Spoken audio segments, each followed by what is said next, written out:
ये भरोसा है कि नहीं है? और एम्बुलेंस बर्बाद कर दी कि नहीं कर दी? पहले 100 नंबर थी तो गाड़ी अच्छी चल रही थी, लेकिन जब से 112 पुलिस हुई, पुलिस भी कबाड़ा हो गई। कबाड़ा हो गई कि नहीं हो गई? ये हमारा बाढ़ का क्षेत्र है। हर साल बाढ़ आती है, हर साल बाढ़ से मुकाबला करना पड़ता है। खेती से लेकर के घर, मकान, जानवर, सबका नुकसान होता है। इसलिए समाजवादी पार्टी आपको कह के जा रही है, समाजवादी सरकार बनेगी तो बेरिया सराय वाला बंदा अगर बनाना पड़ेगा और ठीक करना पड़ेगा, तो बाढ़ से राहत देने के लिए बंदे को ठीक करने का काम समाजवादी सरकार में होगा। वहीं हमारे खंडेश्वरी से कोल खास तक अगर बंदे को ठीक करना पड़ेगा, तो इस बंदे को भी ठीक करने का काम समाजवादी सरकार में होगा।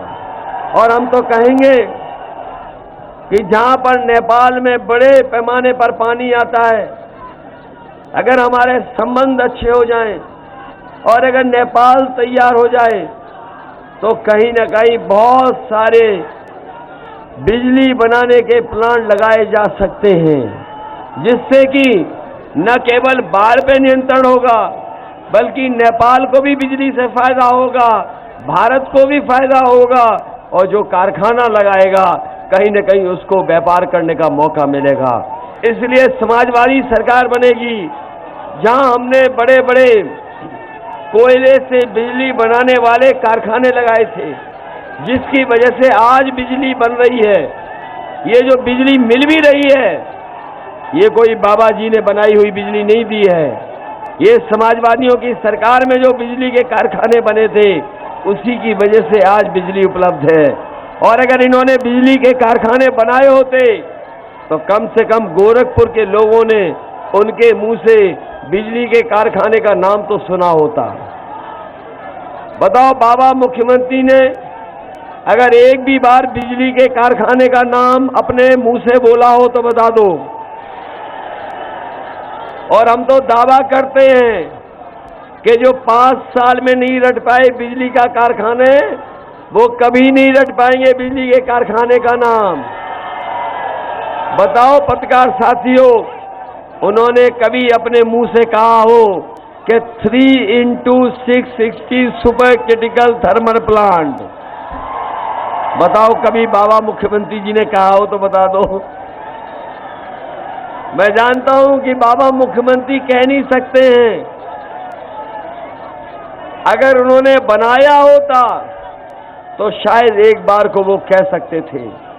इसलिए जो बिजली आज मिल भी रही है, ये समाजवादियों की देन है। मैं आपको भरोसा दिला के जा रहा हूं, समाजवादी सरकार बनेगी तो 300 यूनिट फ्री बिजली मिलेगी, आपको उसका बिल नहीं देना पड़ेगा।